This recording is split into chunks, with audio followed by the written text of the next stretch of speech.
Audible is the leading provider of spoken word entertainment and audiobooks, ranging from bestsellers to celebrity memoirs, news, business, and self-development. Every month, members get 1 credit to pick any title, plus 2 Audible originals from a monthly selection, and access to daily news digests from the New York Times, the Wall Street Journal, and the Washington Post, as well as guided meditation programs. Between a full-time job in IT and a full-time job in podcasting, it gets harder and harder to sit down and read the books I'm interested in. This is where Audible comes in. I can listen on my daily commute, relaxing, or while out running errands and still get in the books I've been wanting to get into. You can download titles and listen offline anytime, anywhere. The app is free and can be installed on all smartphones and tablets. Now you can try Audible risk-free with a special 30-day free trial by visiting audibletrial.com/Nerdery and Murdery. That's audibletrial.com/Nerdery and Murdery. Don't let your busy life get in the way of that great book you've been wanting to read. Go get your free trial of Audible today. This podcast is sponsored by BetterHelp. This is Geoffrey, and we've talked about many times before that I experience problems and struggles with my mental health, and really without a healthy mind, being truly happy and at peace is hard. The good news is therapy does work. It's helped for me, but what is therapy exactly? It's whatever you want it to be. Maybe you're not feeling motivated right now and would like some tools to help. Or maybe you're feeling insecure in relationships at work, or you're not dealing well with stress. Whatever you need, it's really time to stop being ashamed of normal human struggles, and it's time to start feeling better because you deserve to be happy. And now you don't have to worry about finding an in-person therapist near you to help. BetterHelp is a customized online therapy that offers video, phone, and even live chat sessions with your therapist, so you don't have to see anyone on camera if you don't want to. It's much more affordable than in-person therapy, and you can start communicating with your therapist in under 48 hours. So join the millions of people who are seeing what online therapy is really about. It's always a good time to invest in yourself because you are your greatest asset. And there's a special offer to Nerdery and Murdery listeners. You can get 10% off your first month of professional therapy at betterhelp.com/Nerdery and Murdery. That's betterhelp.com/Nerdery and Murdery. Thanks again to BetterHelp for sponsoring this podcast. You're listening to the sweet sounds of Nerdery and Murdery. You're an idiot.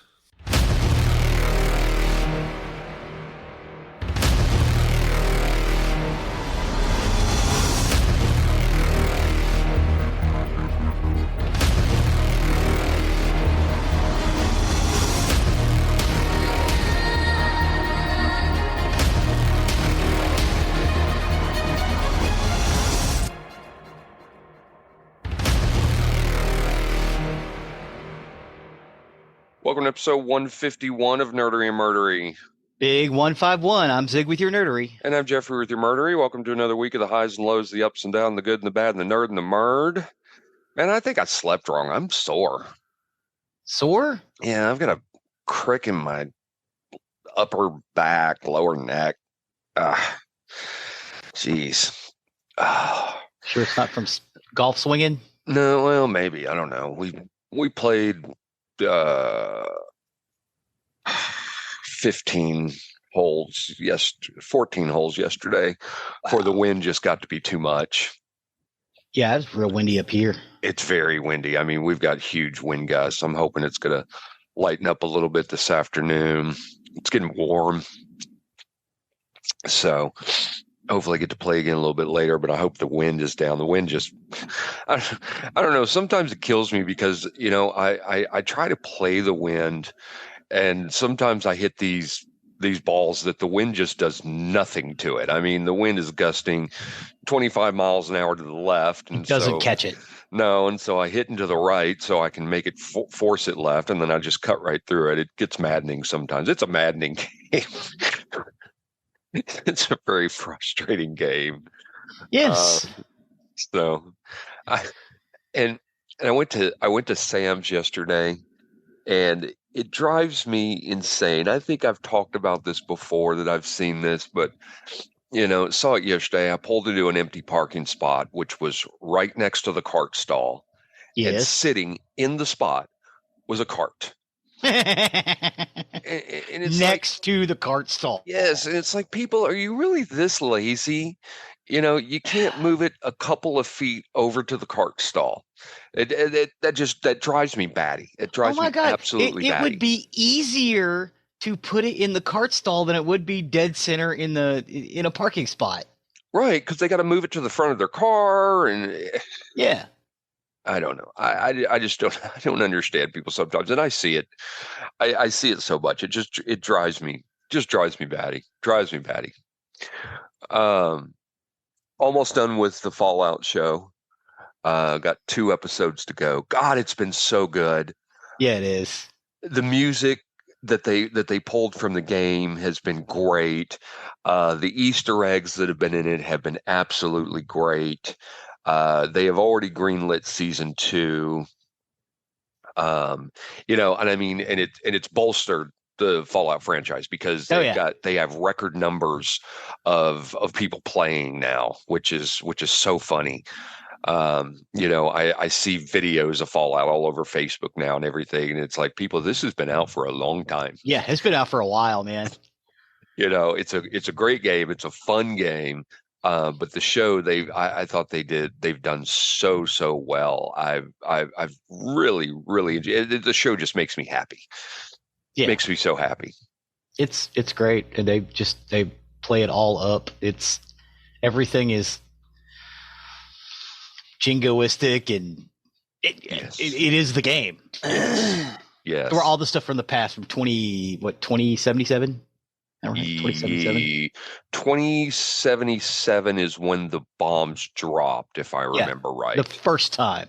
And as opposed to Sandy Shores when they launched nukes again. Right. Because the story takes place like 200 years after the bombs have dropped. Oh my God, it's so messed up. I know, it's great. Walt Goggins is amazing in it. Walt Goggins is amazing. So great. I read that the first time they put him in makeup, it took like 5 hours, but they've got that whittled down to about 2 now. Nice. So can you imagine sitting in a chair stiff for 5 hours? 5 hours. While they put prosthetics on you and everything like that. It's so wild. All right, this is going to dry. This is going to take about 20 minutes to dry. Then you can go pee. Right. Maybe they put a catheter on them. Another show I picked up that I didn't watch when it was new out, but I picked it up. I love lawyer shows, and Boston Legal is very funny. Oh, we watch that every episode. Diddy Crane. Yeah. Mad Cow.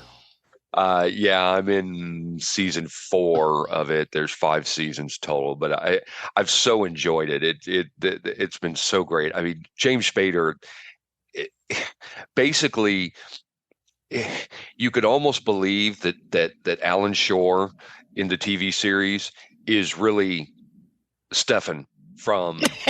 It's a Stefan all grown up. Pig. Yes. Yeah. Yes, because he's really that same character, and he's brilliant in it. William Shatner is brilliant. Candice Bergen. I mean, it's a brilliant cast, and I've thoroughly enjoyed it. I hate for it to be over, and like I said, I can't believe that's one I didn't catch new. That's been a great one. Yeah, I thoroughly enjoyed it. Well, anything new with you, or you want to step right into it? I can say that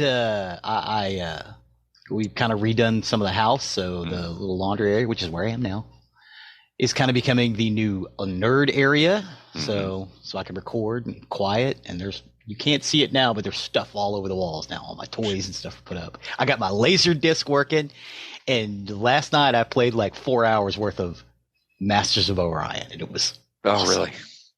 The original? Nice. Yeah. Oh, wow. It's on Good Old Games. You can buy the original and number 2 for like $3 and put them on whatever you want to put them on. Oh, wow. Wow. And it loads DOSBox, so it loads directly. Matter of fact, when you quit, it's quit to DOS, and it drops up that little DOSBox, and it's great. Interesting. The going back to Fallout real quick, if you have Amazon Prime, I think Fallout 3, 4, New Vegas, and 76, I believe, are free. Yeah, while the Fallout series is going on. Yeah. I think I need to get New Vegas. I started playing New Vegas and I never finished it. And a lot of people say that New Vegas is the best one. So I may need to download that and play it. So awesome. Well, why don't you take over on the nerdery side of the house? Excellent. Today we're going to talk about Galoob toys. Okay. Louis Galoob Toys Incorporated was a toy company headquartered in South San Francisco, California. They are best known for creating Micro Machines, which accounted for 50% of its sales in 1989, and distributed the Game Genie in the United States. Louis Galoob Toys was founded in 1957 by Louis Galoob and his wife, Barbara Galoob, as a small distributor of toys and stationery. Galoob's first toy success was the reintroduction of a battery-powered Jolly Chimp, a cymbal-banging monkey toy that nodded his head when activated.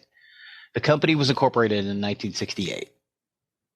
I'm sorry, you said the Game Genie. You're talking about the little cheating cartridge for Nintendo? Yes. Okay. And Genesis. And Game Genie for Genesis too. In 1970, excuse me, Louis Galoob became too ill to continue as president, and his 21-year-old son David dropped out of the University of Southern California to take over the family business. In partnership with his brother, Vice President Robert Galoob, David aggressively pursued new product development and transformed the company into a $1 million business by 1976. The company was greatly affected by the financial collapse of Black Monday in 1987, a year in which it lost $25 million. But the following year, it recovered by generating a profit of $6 million. And by 1988, the company manufactured 85% of its toys in China. Galoob was involved in a landmark intellectual property lawsuit, Louis Galoob Toys, Inc. versus Nintendo of America, Inc. over the Nintendo Entertainment System's version of the Game Genie. Nintendo charged that the Game Genie violated copyright by creating an unlicensed derivative of their copyrighted games. Galoob won the lawsuit and continued to produce the Game Genie. In September of 1998, American toy giant Hasbro purchased Galoob for $220 million. Today, Galoob is a Hasbro brand name. The name begins appearing on retail products starting in 2005. So Galoob went away and it came back. Hasbro has used the Galoob brand logo on its Titanium Series die-cast metal collectibles. And my monitor just went off. Oh, fun. Okay. And it's back. Awesome. Sorry about that. I don't know why that happened. I think I bumped something. Galoob now exists as an imprint of Hasbro. They also, the diecast collectibles are various items from Transformers, Star Wars, and Battlestar Galactica. So the little diecast figures.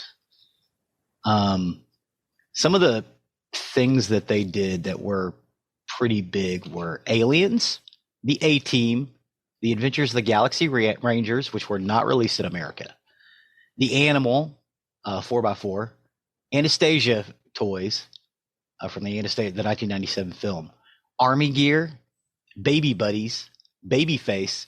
They did some Babylon 5 toys, which are really hard to find.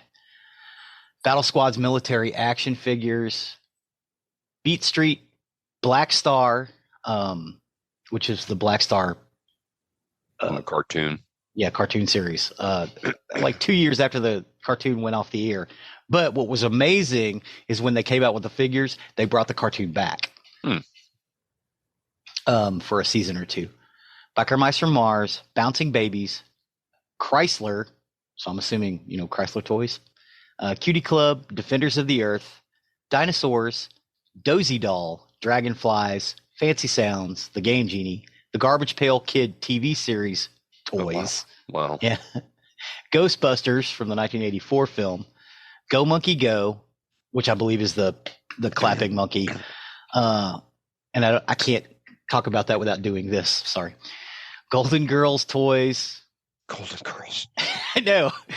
Hollywood's The Infaceables. Johnny Quest, The Real Adventures. The Last Starfighter, which was not released which is sad because those would have been some cool toys. Yeah.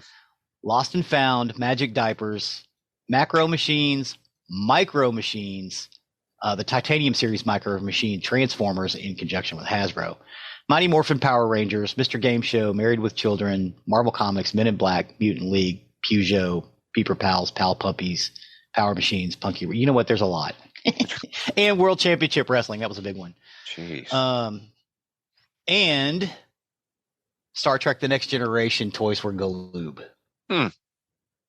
And so they were producing those Galoob series where they would do one in every outfit. Do you remember those? No. All right, so they had the they started with the bridge crew and a couple of little shuttles and things. And then it was like, oh, we'll do Picard in his little captain's outfit. Oh, we'll do Worf in his Klingon outfit when he's with the kid. And then they just expanded on that, and there were hundreds of these. And you may only see this character in this one outfit in one scene, but Galoob made a toy for it. They also did some toys for Star Trek V: The Final Frontier. I wonder why just that one. I don't know. I think the rest of them were still owned by Mego at the time, and Mego's producing them now. Matter of fact, I want to say Mego got some of the Galoob licenses. Final Frontier was the Shatner one, wasn't it? Yes. Where they went to go meet God. Yeah. And they asked why God needed a starship. Yeah. Z-Bots was another one.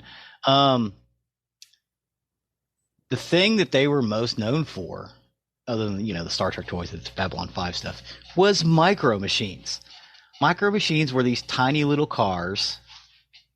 I mean, tiny, like an inch long. Mm-hmm. You say you had about an inch long, and you could pull them back and let them go, and they would, race across the floor.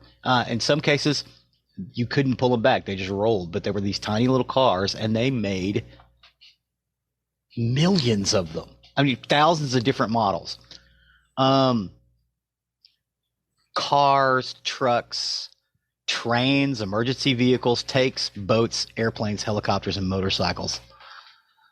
And the Tough Track series contained many of the popular TNT Motorsport monster trucks, including the influential Gravedigger truck. They did Star Trek and Star Wars models. They sold them in packs, and they were about 2 inches long. They're kind of on the toy market. They're kind of a big deal. They sell them in packs of like 20, and there was, I think, 5 different series. Everything, every cool ship you could think of was there, and they were about the size of the little Star Wars diecast game. Mm-hmm. About that size. What's the name of that game? I don't remember. I can look it up. Yeah, where you had the little you buy the little models, and then you fight other battles.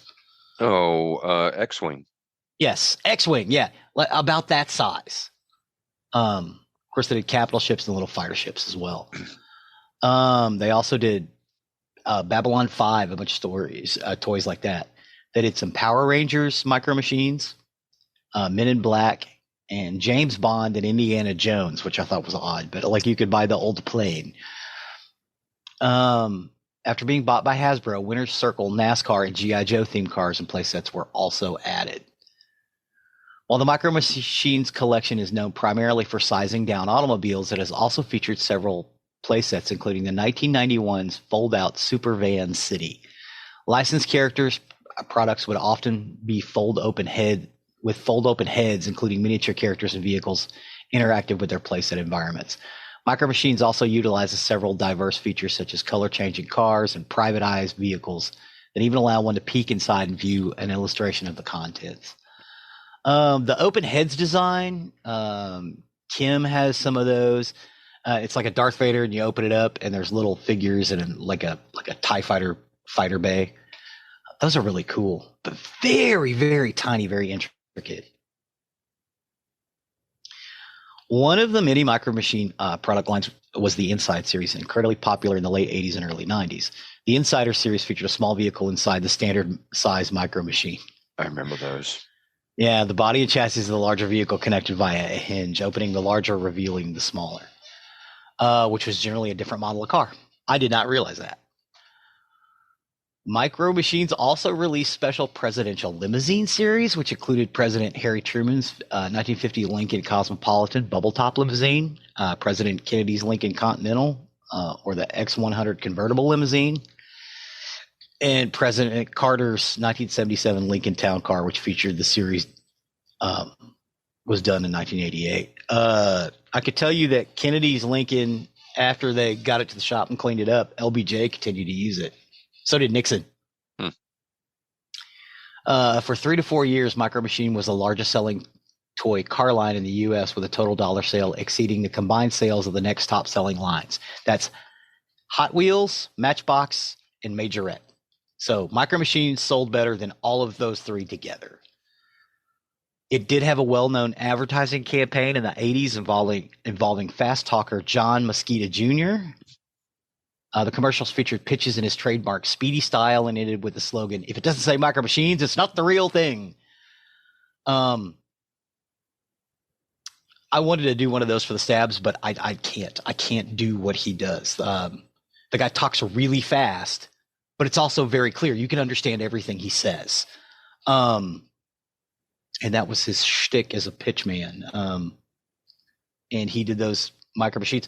And what was amazing is, by the end of the 80s, it wasn't just the sound of his voice. They actually showed him, his face, holding the cars. It was amazing.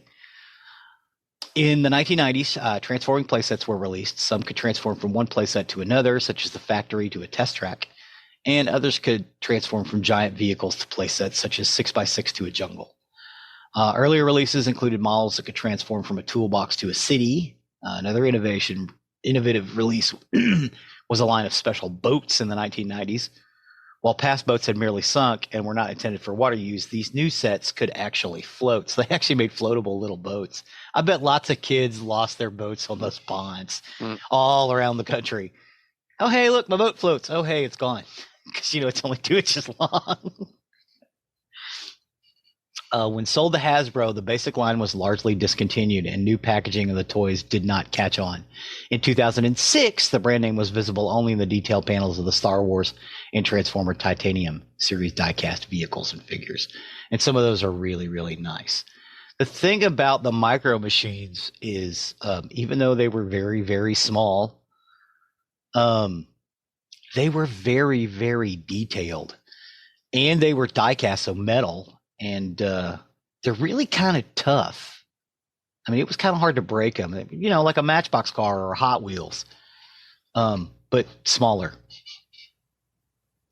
Micro Machines were great. Mm-hmm. And of course, the Galoob also did that. The Black Star series, like I said, they did it for right after the series was over, and it was out for about 2 or 3 years, and they brought the series back for another season or two. I mean, it was some reruns, but then it wasn't new material, but just basically so they could sell the toy lines. The toys were He-Man size, because the idea was you could use the Black Star toys in league with your He-Man toys, and a lot of people did. They were really cool. They had a lot of sparking features on them. Sparking. So, you get a guy's chest to light up. Okay. Yeah, and the swords would combine together, which is, what happened in Black Star. I loved it, and of course they were all in those big old heroic poses. I would say that some of them are actually better than some of the He-Man stuff, especially in the first run of the He-Man stuff. Not so much later on. But yeah, some of the poses for the Black Star stuff, of course, were really, really nice. You also got all the Throbbits. They would come with the you get the Black Star and you'd have a Throbbit. You'd get Clone and you get another Throbbit. So you got all the Throbbits if you collected the main characters. The Babylon 5 toys are really nice. They actually did action figures for Babylon 5, as well as the little Micro Machines of the ships, which are really incredibly detailed. Babylon 5 didn't get a lot of love from marketing, things like that. So it was nice to see some of those, and you can go out and still get those. Again, they're kind of rare, but the Micro Machine playsets, just like the Star Trek playsets, seem to sell more. So there's more of that stuff out there, and you can get some of those really, really great ships. And pose them with your Star Wars and your Star Trek ships, and have epic space battles because it's awesome. If you're a grown adult who likes to play with toys, and I am. But that is about it for Galoob toys. Not much, but it's one of those things for toy collectors. Some of that stuff out there is amazing, and you guys should go out and check it out. You can still find that Black Star stuff pretty readily available. The toys sold really well, in comparison to the series. A-Team figures are real big. Galoob also did them. Their heads are kind of cartoonish, but other than that, they're pretty solid figures. And you can get the van, and they all fit in the van. But yeah, that's about it for Galoob toys, other than, get out there, give them some love, check some of the stuff out. See some of the stuff in the YouTube playlist. I put some toy collectors up showing off their collections and how they work, and some of the Micro Machine ads, so you can see how fast that John Mosquito Jr. can talk, because it's amazing, especially how fast he talks and how clear it is. That's cool. I love going through these, just getting reminded of the history of these toys and whatnot. I agree with Zig. Definitely check out on our webpage. Check out those toys. There's some very interesting stuff we grew up with, and brings back a lot of memories. But it's cool stuff. Go check that out. Well, thank you. Yeah. Appreciate that. I mean, you can pick up Micro Machines at the used places, like a Goodwill or something. Pick a couple up, set them up on your shelf. They look good. They're good looking little things. They're nice to have. Really cool and sturdy. Yeah, I know. I do remember seeing some micro machines at like thrift stores and things like that. So yeah, awesome. Well, cool. With that, then I will step over to the murdery side of the house. Murder. For today, I got my information off ABC News, Medium, Wikipedia, and the Charlie Project, and this is the disappearance of Michelle Harris. Michelle Harris. Yeah, I found this one fairly fascinating, and you'll know why real quick. Michelle Ann Taylor, she met a very well-known businessman, Cal Harris, in the early 1980s. She spent some time working for their family-owned car dealerships before she and Cal had their wedding in 1990. They had 3 children before their marriage would start to become strained, and she would actually become pregnant with their 4th child when their marriage would completely crumble. By early 2001, divorce proceedings had begun, and Cal wasn't happy about the divorce and tried to convince Michelle to reconsider, but she had made up her mind. So, the morning of September 11th, 2001, when the world changed forever for the U.S. Wow. Actually, the world changed forever everywhere. Michelle had spent the morning at her home in Spencer, New York, which she still shared with her soon-to-be ex-husband and their 4 children.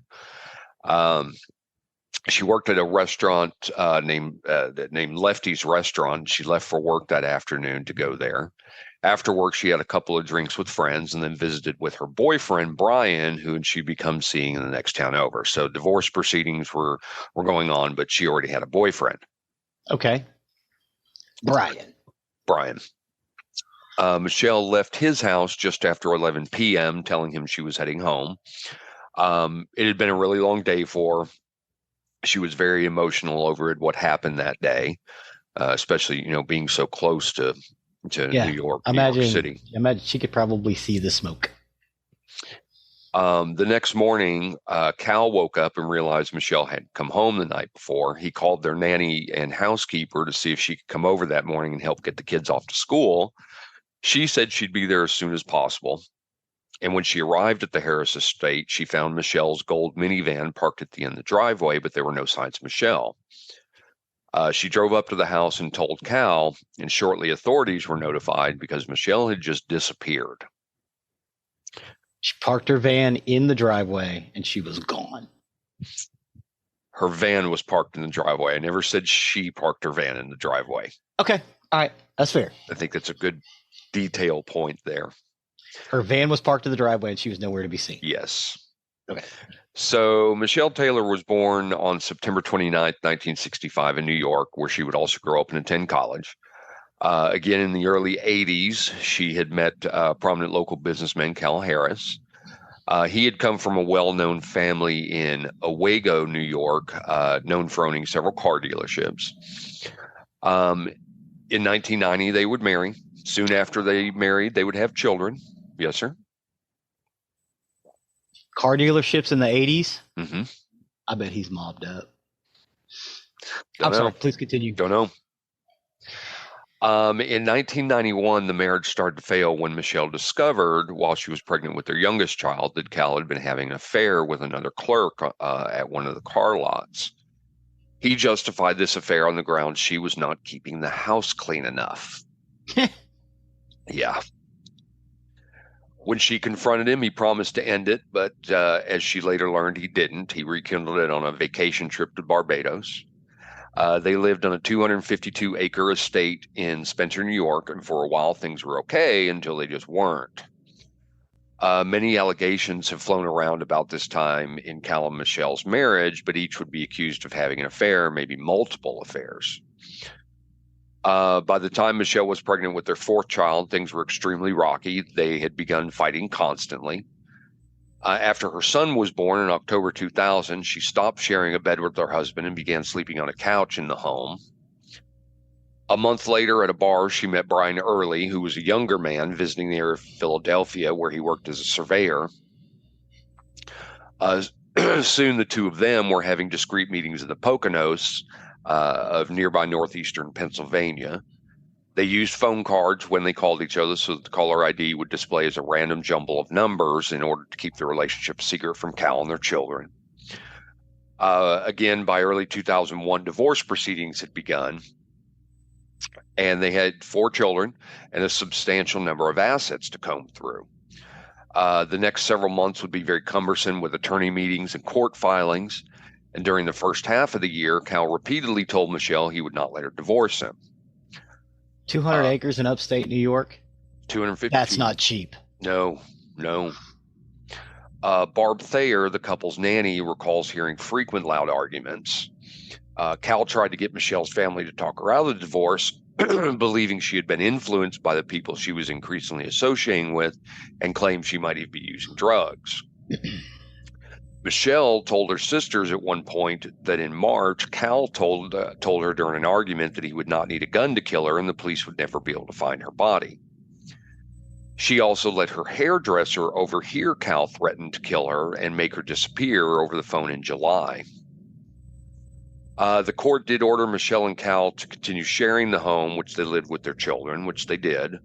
But again, Michelle had allegedly been dating someone, which she was. But Cal tried to talk her out of the divorce.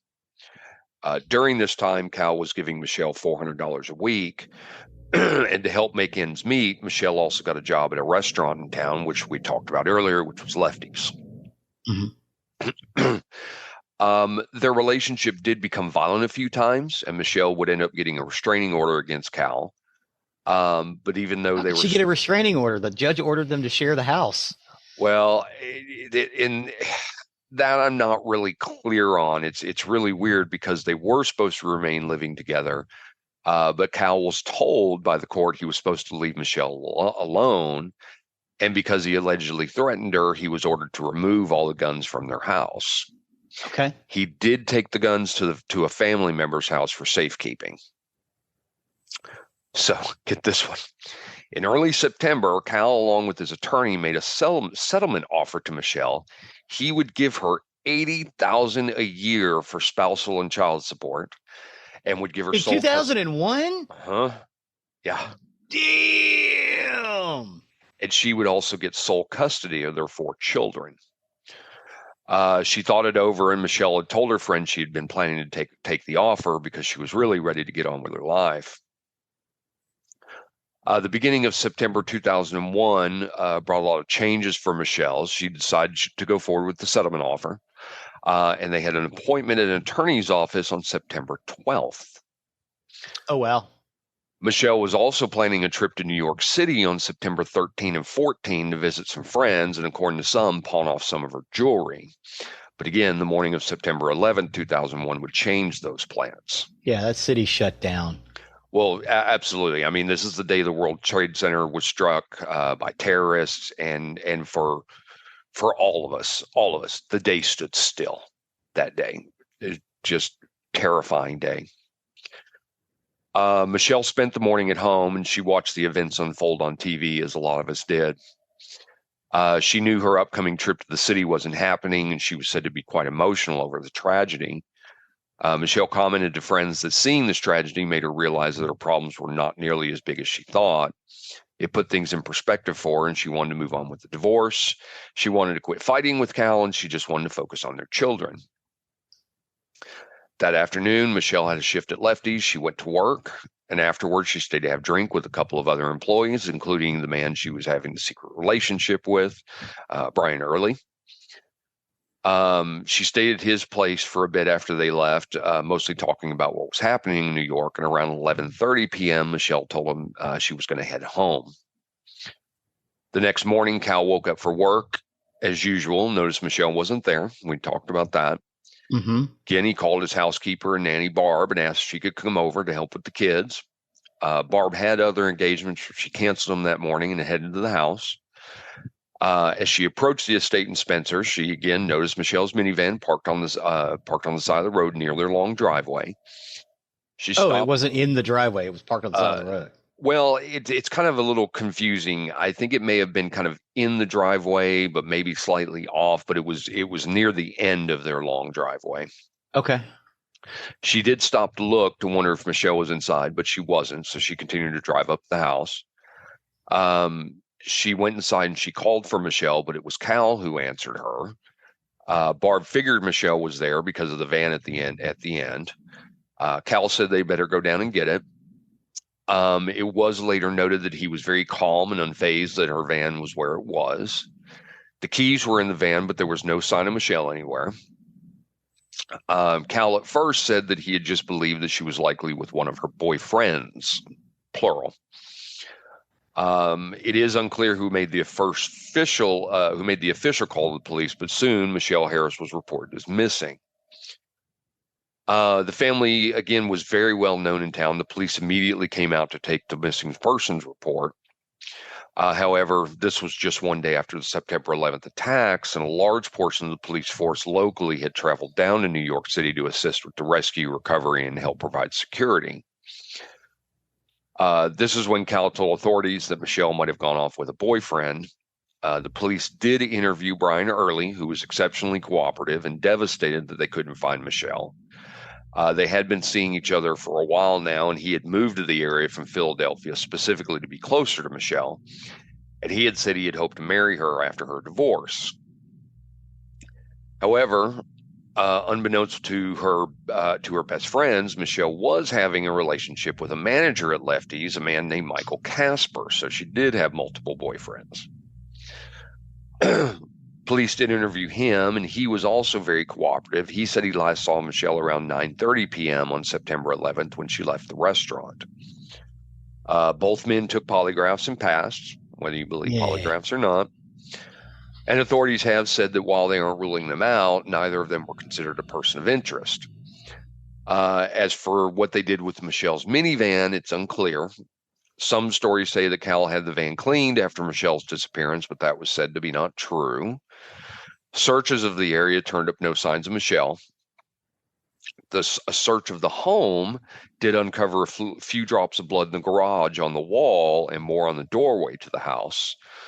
A blood expert, Joseph Anderson, would say later that the splatter was consistent with some type of blunt force, but there's others who have disputed that. This was How much are we talking? It was just drops. Oh, so It because just drops. okay. However, this was what gave police the ability to obtain a search warrant for the house. Further investigations discovered similar bloodstains in the foyer and the kitchen near the garage. There was a presumptive test found that from the substance that left the stains to be human blood, and it was collected and preserved later for DNA tests. Anderson believed there was also evidence that additional blood had been present but had been cleaned, and the house now considered the house a crime scene. The police now considered the house a crime scene. The same day, Cal and members of Michelle's family gathered for a dinner in Cooperstown. There, two of her sisters confronted him about a threat he had made in March to kill Michelle and dispose of the body so that it'd never be found, as well as the 1996 incident when Michelle had called from a closet where she hid as Cal repeatedly cocked a shotgun outside. He denied the incidents, but then Cal eventually admitted to the threat but claimed he had not been serious. And the sisters testified later that the conversation was very uncomfortable for him. When Cal returned to Spencer, investigators asked him about the bloodstains. He initially was unable to explain them, but later said that Michelle had cut herself in the garage the month before. With his permission, they searched his truck and an all-terrain vehicle and searched Michelle's car extensively, almost to the point of disassembly. Among its contents were Michelle's cell phone, which registered one missed call, and a voicemail from a worried friend, and a black bag containing her jewelry. Forensic technicians found both Cal and Brian Early's fingerprints, as well as those of a third person besides Michelle, but no blood. Without further evidence, police tried more discreet investigative techniques. They had troopers watch Cal's property using night vision goggles and camouflage to see if he might go anywhere under the cover of darkness. Starting in October, they also attached a GPS tracking device to his truck for 6 months to see if his movements might indicate a possible disposal site, but neither yielded any useful information. During the days and weeks after Michelle vanished, Cal was very quiet. He didn't help in the search, and he stayed out of the spotlight. Some said he was very calm and unbothered. A week after Michelle disappeared, Cal started selling off some of her personal belongings, which enraged some of Michelle's family and friends. Many people, especially in Michelle's circle, began to suspect Cal of being involved in Michelle's disappearance. They had a very volatile relationship, and Cal had originally threatened to kill Michelle before. Cal denied all this and said Michelle had several boyfriends and relationships, and it's likely that one of them went wrong. He also said Michelle had begun drinking heavily and was using cocaine, although his friends and family deny this. There was no activity on Michelle's cell phone, credit cards, or bank accounts. In 2005, Michelle was still missing, but prosecutors felt they had enough circumstantial evidence for conviction, so they officially charged Cal with Michelle's murder. They had re-interviewed Jerome Wilczynski. There we go. Wilczynski? Yeah. And this was the hairdresser whom Michelle had allowed to overhear Cal's violent, profane threats to her, including to kill her and make her disappear of a cell phone less than 2 months before she disappeared. When police first spoke to him shortly after that, he had not told them about the threats, but 4 years later he did. With the evidence of a second threat closer in time to the homicide that they believed had occurred, they felt they could now secure a conviction without the body. They believed that Cal and Michelle had a fight, something that wasn't uncommon, and Cal had murdered her and then disposed of her body. One of the rumored ways he had disposed of her was by putting her in a vehicle that was destined for a scrapyard to be crushed and demolished.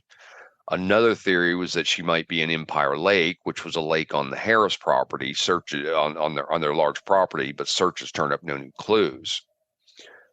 In 2007, the murder charge was thrown out by a judge due to some technicalities, but right away prosecutors filed murder charges against Cal a second time. In June of 2007, Cal was convicted of Michelle's murder, and during this judgment, Cal was emotional and he cried. Michelle and Cal's children stood by their father throughout this. In November of 2007, a judge overturned that conviction and ordered a new trial. And this was in part due to a new witness that had come forward after Cal's conviction. Kevin Tubbs, who was a local farmer, was unaware that Cal Harris's trial was in town. But the day after his conviction, he said he was reading a local newspaper and saw the headlines, and he knew he had to speak up and contact Cal's attorneys. Kevin said that on the night of September 11th, he was pulling a farm trailer down the road very slowly where Michelle and Cal lived off. He said he saw Michelle and her minivan off the side of the road, and there was a pickup truck pulled up behind it, and a man was arguing with Michelle. Cal's attorneys brought this information to the judge, who decided this warranted a new trial for Cal. That month, another man, John Steele, wrote the court a letter saying that he too had driven past the Harrises around the same time and had seen a man and woman arguing next to two vehicles. He later filed an affidavit making largely the same claims, but adding that he heard the man say, "Just get in the damn car." Steele's name would end up being redacted since he himself had been with a woman he had been having an affair with, and he feared retaliation from the district attorney's office if he were to be identified. For several months, the prosecution, while its appeal of the order was set aside for the verdict that was pending, they attempted to learn Steele's identity on the grounds it was needed for the ongoing police investigation. But in October 2008, he died, which really kind of mooted the question of his identity and preventing him from being cross-examined. So the court ruled his testimony inadmissible. Another trial would commence, and once again, in August of 2009, Cal was convicted of Michelle's murder and sentenced 25 years to life. And again, he cried in the courtroom. However, in October of 2012, after 3 years in prison, Cal's conviction was once again overturned. And again, prosecutors filed new charges and proceeded to try him for murder. Wait. Isn't that double jeopardy? It's not double jeopardy because the conviction was overturned. Overturned, not he was found innocent. Yes, okay. Not found innocent, not vacated, anything like that. So they could proceed to try him again for murder. Okay. The double jeopardy's coming up. Cal and his defense team would now implicate a man who was working in the area and supposedly would have drinks with Michelle at the restaurant where she worked. This man was from Texas, and the defense now believed that he was the one seen arguing with Michelle in the late night, early mornings of September 12th. However, there was no evidence to prove this, and the trial ended up in a mistrial. In the spring of 2016, Cal decided on a bench trial instead of a jury and was acquitted of the murder, and now he cannot be tried again for the murder due to double jeopardy. Okay. However, Cal's legal troubles weren't over. He was accused of DUI and leaving the scene of an accident in 2017, and he would also be charged of stalking one of the state police investigators who worked on his trial. He was found guilty of the stalking charges, ordered to pay a fine, and to take anger management classes. Cal and Michelle's children have stood by their father. They believe that he's innocent.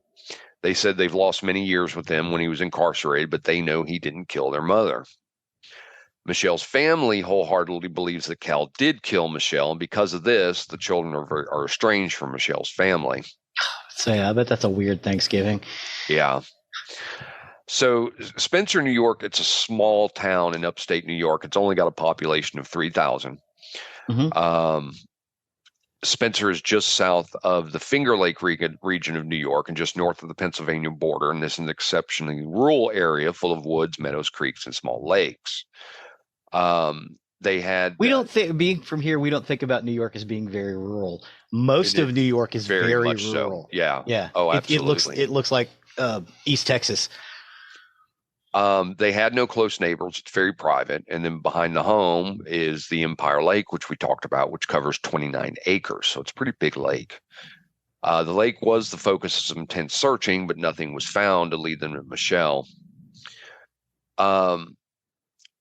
The Harris family being very prominent in the area, they knew many people, and that along with the fact that she disappeared just after September 11th, bring many people to believe that that's what hindered the investigation from the beginning.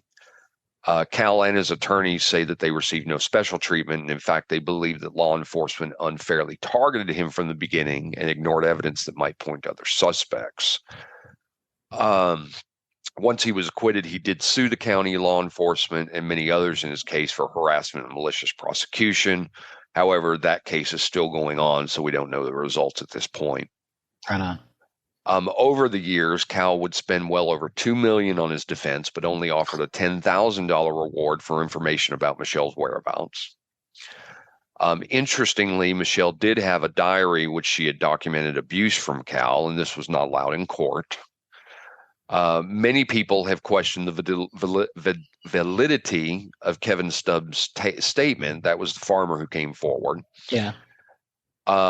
This was a very well-known case at the time, and several have questioned how he couldn't know about it. He just happened to pick up a newspaper the day after Cal was convicted. How he hadn't seen the papers before is a little weird. At one point, an acquaintance of Kevin's came forward and said that if he helped Cal Harris out, he'd never have to work again. This, of course, implies he would be taking money from Cal or his family to come forward as a witness to help him get acquitted of Michelle's murder, but Kevin denies this. The lead investigator in the case has written a book alleging his theory how Cal Harris was framed and focuses on one of the men Michelle had reportedly dated at the time as more likely a suspect given some evidence found around his former house. So, Brian or the guy from the restaurant? It doesn't say. Okay. I'd have to read the book. So I mean, that leads to the question, what happened to Michelle Harris? She's described as a Caucasian woman standing 5'2", weighing about 100 pounds. She was not a big woman at all. She had blonde hair and brown eyes. She has a tattoo of a flaming sun on her right ankle. She sometimes went by the nickname Shelley and may use the last name Taylor, which was her maiden name. She was last seen wearing khaki shorts and her Lefty's restaurant work shirt, which was a navy polo shirt. She had on white Snickers and wore a gold Rolex watch. She was 35 years old when she was last seen, and today would be 58. Anyone with information on Michelle Harris is asked to contact the New York State Police at 607-682-3961. And if you see something, say something. That's the story of the disappearance of Michelle Harris. Well, thank you for that, sir. So it is distinctly possible this woman could still be alive. Maybe. I think Cal killed her. You think Cal killed her? I think Cal killed her. I think he displayed evidence of that throughout the marriage and the threats to kill her, saying he could hide a body and they'd never find her. I don't know how thorough their investigation of Empire Lake was. Mm-hmm. Being a very wooded rural area, she could be anywhere out in those woods. I don't know if cadaver dogs were ever brought in. I have no idea, but I think Cal did it. So I think he got away with murder. So that's my story for this week. Well, thank you, sir. Thank you. That'll take us to the end of another recording week. As always, you can find our information on nerderymurdery.com. That's our hub. That's where you can find everything about us. You can also find links to this episode, pictures we found interesting from the episode, as well as a link to our YouTube page, which Zig so often updates. Yes, there should be plenty of information on these toys and where you can actually see them and people pick them up and play with them and show you, as well as some of those Micro Machine commercials, which are outstanding. Awesome. You can also find the link to our merchandise page, where if you wish to show off your Nerdery and Murdery fandom, please do consider purchasing some merchandise from that. That, along with the link to our Patreon. Our patrons do help us with the costs that are associated with this show.